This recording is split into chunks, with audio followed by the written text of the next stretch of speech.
hide and seek. Prepare to be caught. Here I come now. Let's play hide and seek. Hiding on the playground.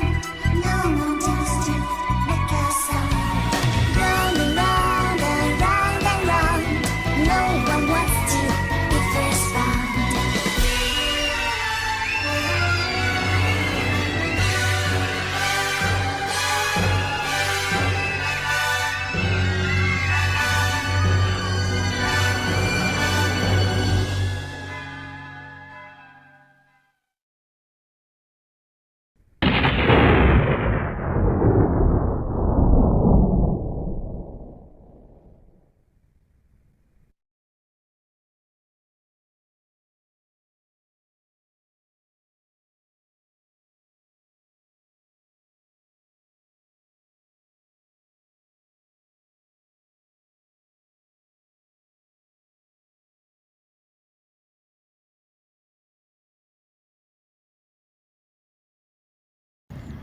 Hey everyone, thank you so much for all of the kind responses I got to my community post. You guys, my heart just literally swells up, and I just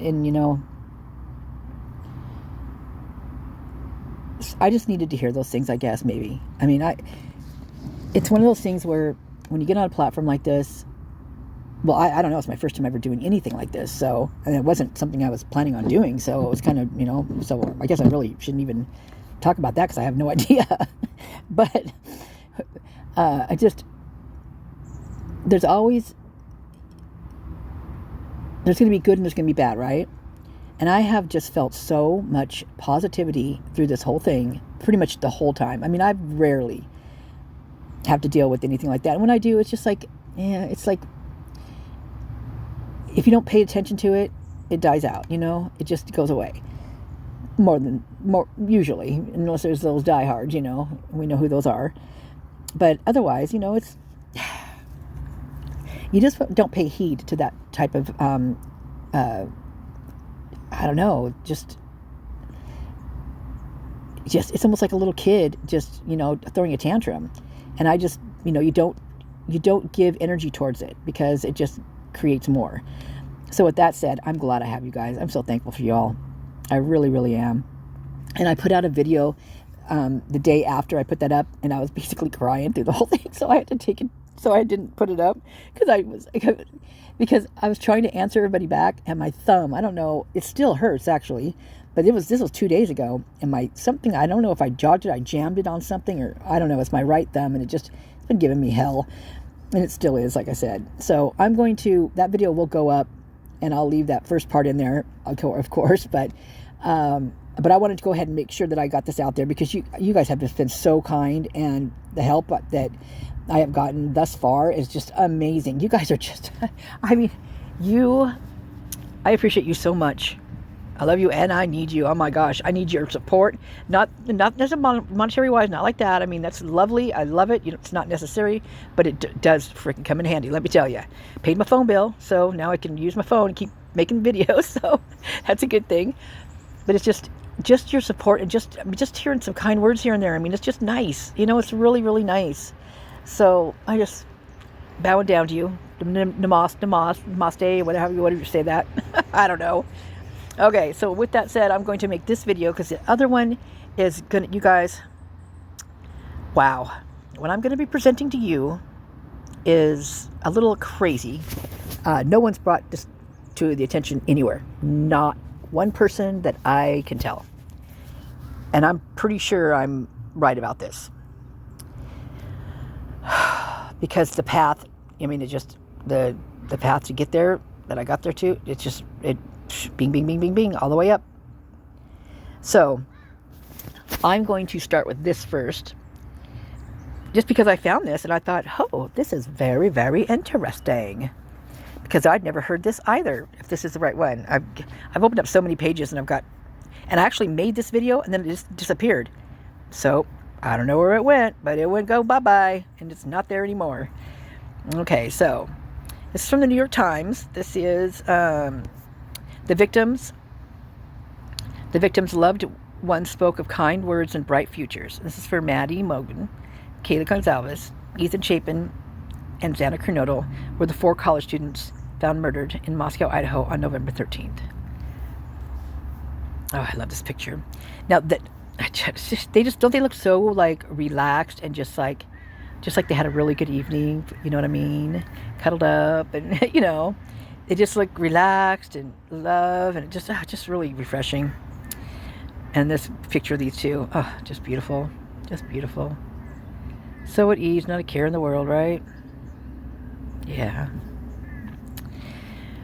So the names up here are kind of weird for me too. The name's by Nicholas Burroughs. Now, I've done some deep dives on some Burroughs, you guys, and Nicholas Burroughs is one of them. And I'm blown away that I'm seeing this name right here. We've got Mike Baker. So there's going to be a baker. Oh, well, was supposed to be a baker in this, but it's not. And you'll see. I don't know about the other ones, but it's interesting. Okay, Madison Mogan, who went by Maddie, was a senior from Coeur d'Alene, Idaho, who was majoring in marketing. Her grandmother, Kim Chile, said Ms. Mogan had been a gentle and caring person who kept many long-term friendships and close ties with an extended family.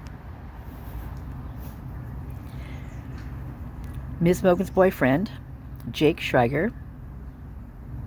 Oh, I want you to remember close ties with an extended family. You remember that. Ms. Mogan's boyfriend, Jake Shriger, said she had been excited for graduation and talked about wanting to explore other parts of the world. Ms. Mogan always spread positivity and brought acts of kindness to others. Mr. Shriger said, adding that he hoped people would remember her for the love she had given to others. There's no words that I can really describe her, how amazing she was and how wonderful of a person she was, he said. Kaylee Goncalves, who was from Rathdrum, Idaho, had been set to graduate early in December and planned to move to Austin, Texas with one of her close friends in June.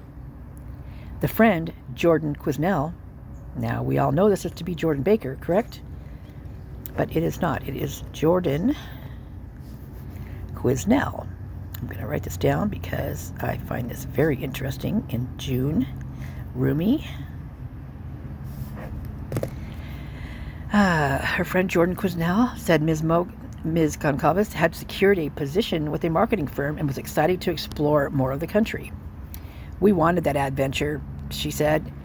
I would be like, let's go do this. And she'd be like, down. Olivia Goncalves said her younger sister and Ms. Mogan had served as bridesmaids for her wedding. Her sister, she said, still shared a dog with her former boyfriend, which would be Jack ducoeur, who resides in Coeur d'Alene, and that the two seemed likely to get back together. Reading minds. Ethan Chapin from Conway, Washington, was one of a set of triplets and had spent much of November 12th, the day before the killings, with both of his siblings, who were also University of Idaho students. Their mother, Stacy Chapin, said, in the evening, they all attended a dance together held by his sister's sorority. So Maisie's sorority. That was that dance. I'm writing these down as I'm going. And they all attended together. So Xana was not his date. It was his sister. Ethan took his sister to this. Okay. My kids are very thankful that it was time well spent with him, Miss Chapin said. He was literally the life of the party. He made everybody laugh. He was just the kindest person. Mr. Chapin played basketball in high school and was known by friends and family members as always having a big smile. Ever since he was a baby, Miss Chapin described her son as just the brightest light. Xana Kernodle grew up in Idaho but spent time in Arizona in recent years, according to an interview that her father, Jeffrey Kernodle, gave to an Amazon TV station. Now, I'm going to be reading that to you also, but I'm going to have to do it on a different video because it dumped my last one, so I just want to be careful. Mr. Kernodle told the station that his daughter was strong-willed and had enjoyed having an independent life in college. He said his daughter had apparently tried to fight her attacker, an account backed up by Kathy Mabbitt, the coroner. Mr. Kernodle expressed shock that his daughter could be killed while at home with friends and said that he, too, had no idea who could have committed the attacks. She was with her friends all the time, he said. Okay. Burroughs is out of New York. Baltimore. Mike is out of Seattle. Okay. And maybe I will just go there. Okay, so I'm going to go back up here. Where did you go? Is it up here? Don't tell me I just passed it. There it is right there. Okay, I'm going to stop this recording and add it to the other one, though, just to make sure it doesn't go bye-bye. Zone 1. Oh, she's a tough kid. Avondale father says University of Idaho student fought her attacker. So we're going to listen to this first. More about a young woman with ties to the valley who was found dead with 3 roommates in a house near the University of Idaho last weekend. Sarah Robinson talked exclusively with her father in Avondale today. Still so many questions, Sarah. Yes, a lot of questions. Xana Kernodle was raised in Idaho, but she spent time here in the valley since her dad moved to Avondale a few years ago. He describes her as fun, smart, and strong-willed, and says it's impossible to imagine she was killed in the worst homicide police say they've ever seen in this small Idaho city. She didn't really worry about the drama stuff that much. Yeah. She wasn't into that. She just liked having fun, wasn't worried about materialistic things. She was with her friends all the time. Avondale father Jeffrey Kernodle, who was too distraught to be on camera, remembering the life of his daughter, Xana, one of the victims of the brutal stabbing at the University of Idaho, leaving 4 college roommates dead on Sunday. I heard from her, I think before we went out, I think midnight. The last time I heard from her, and then she was fine. The murders happened early Sunday morning, rocking the small town of Muskow, Idaho, which hasn't had a murder since 2015, according to state records. I have no idea. It doesn't make sense. He says Xana was in constant communication with her family, and nothing about that night seemed unusual. The door locks with the number code. Every time you open it, like I had to go back to I had to go around the house to get in the house because of the number code. So they either knew that or they just kind of went around and found the slider open. A father struggling to understand how this could have happened. Why Xana? They were just hanging out at home. Yeah. Xana was hanging out at home with her boyfriend. 2 other female roommates, Madison Mogan and Kaylee Goncalves, were killed along with Xana's boyfriend, Ethan Chapin, who Jeffrey loved. Her and Ethan were together about a year, give or take some, whatever, but she really, when I went up there, I saw her just, a week before that, she changed a lot. She had a life. She got to see what it was to have a boyfriend to live with and have a real life, and she really turned around and was being really responsible, helping him out into the studies and stuff. I was really impressed. Kernodle says there's one thing the autopsy shows for certain. Xana, a strong-willed girl, fought her killer until the very end. Bruises and just, maybe hurt by the knife or whatever. She's just a tough kid. Whatever she wanted to do, she could do it. A very disturbing case. Investigators say they still believe this is a targeted attack, but the killer is still out there. Live in Phoenix, I'm Sarah Robinson for Arizona's Family. Okay, so one of the things I want to say about their interview with Jasmine and Mr. Kernodle, Jeffrey, is that it's never set right with me, never. And just now hearing this again, where he's like, they were at home, together, that laugh, kind of a nervous laugh, but still nonetheless a laugh. And I know that people they do deal with things differently, like where you'd think one person would cry and they break out in laughter because their body just doesn't know what to do. They're in shock. So this could be definitely what that is. But for just that interview just didn't seem right. It's like they were telling a different story than what they knew. Does that make sense? It just didn't flow, right? It didn't flow like a real story should flow. So one of the things that I took from this is that she, when he said, let's see what he say here. Oh, here, okay. So that, let me find it. They were hanging out at home. They were just hanging out at home. Xana was just hanging out home with her boyfriend. It's like, oh, she turned, okay. So what he's talking about is that this week right here with Jasmine, the week that they passed, that was the Washington State University, Wazoo's parents' weekend. So he was there visiting his daughter Jasmine, which is Xana's sister. So she goes to Wazoo while Xana went to University of Idaho. But they're neighboring, they're sister colleges. They're like back to back, right up next to the border to each other. You know, one in Washington and one in Idaho. So they're very close, and the kids even switch classes. Like if they're taking like a major in something and they want a different class or a different teacher, they will switch. They will go over to the other. They'll switch colleges and do it, and that's how they do it. I've read several things on that. Sometimes I'll do it just because the course is easier on one than the other. Is one of them that I read.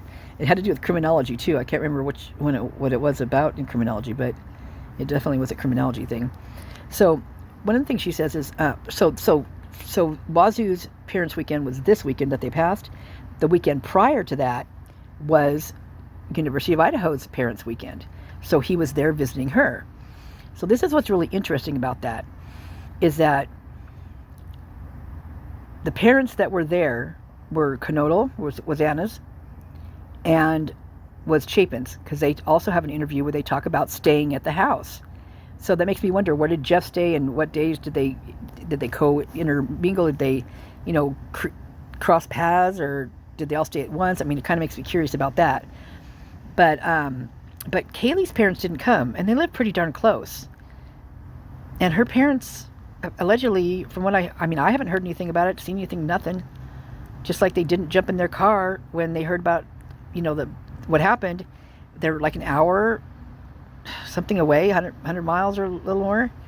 I would have been in that car and gone. And then Maddie's parents, I didn't hear nothing about that. That was basically on Steve's head and shoulders or whatever. He's the only one that's really talked about her. I haven't seen hardly anything on Maddie's family, which is really strange, in my opinion. Very, very strange. So with that all said, you've got the parents there this weekend. Well, and he says, well, she finally, he said when he went up there and saw her, that she changed a lot. She had a life. And she knew what it was like to have a boyfriend and to be in love and to live with him. And she really turned around. She was really responsible, helping him out with his studies and stuff, and I was really impressed. So Ethan, when he was in Sigma Chi, he was a second-year fresher, which is a freshman, which is second year means that he did not get the credits he needed to basically pass his freshman year. So he had to do it again. Now, whether that meant a second hazing, it could very well be, because that does happen, and usually it's worse than the first one around. Much worse. Not only, and the reason being is because if they're in a fraternity like he was, which is the only reason you're going to get hazed, is if you don't keep your grade point average up, you get a bad check. You get a black star. You get a black piece of coal, and everybody's affected by it in that house. Everybody in that house, because they take away certain events, they take away just all sorts of different things they can do. And so that's why they say they brought in David Berrichoa, is because he was allegedly tutoring Ethan, and apparently Ethan and Barry didn't get along from what we hear here and there. It's all hearsay and all that stuff. But kind of makes sense, really, in a way, when you're looking at the two different. As I'm looking at and seeing the personalities of these people, I could see how Barry and Ethan didn't get along. I could see that happening. So you've got Ethan, who I think left the house or was asked to leave the house until he got his grade point up, and he moved in with Xana, which was good and bad. I think no matter what, you guys, this was going to happen. No matter what, this was going to happen. I don't think there was any stopping this. I really don't. And who was there or who wasn't there, just don't think it was going to happen no matter what. And it's, what an awful feeling to feel that, but it just feels that way. Anyway, so she was helping him with his grades. Well, it was interesting because at the second vigil, DJ, which is said to be Ethan's best friend there, which, so was Hunter Johnson and blah, blah, blah. And it's like they all kind of stand up with that one. Well, he said that he was excited, that the guys were excited he was going to come back to the house in June. And I think that's bullcrap. I think he's lying. I think he's totally lying on that.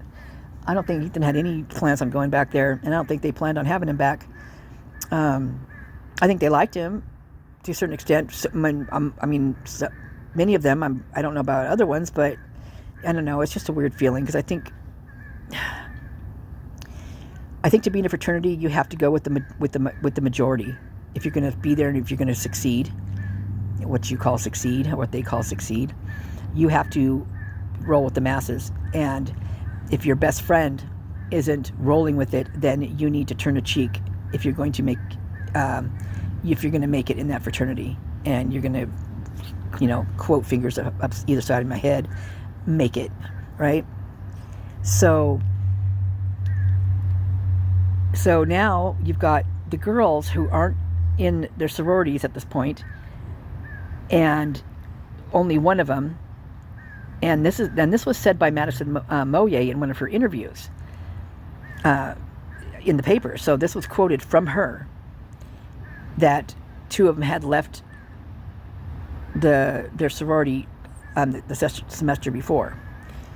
And I find that interesting because Moye, she was in sororities with them. So that would have been Madison and Xana. So it's saying, so she said that they left the sorority the semester before, and so that they didn't see each other as much as they usually did because they were no longer in the sorority. Well, when you go into those things, you have to sign, a clause, note, was it NPA? I always forget the wording of that, but it's where you have to be quiet. You can't talk. No can do. Everything that is in that, evolved around that sorority or fraternity, you cannot talk about. It is silent. Code of silence is what it's called. And so, in my opinion, what I kind of feel like what happened is that code of silence they feel went out the window if they left the sorority and the fraternity.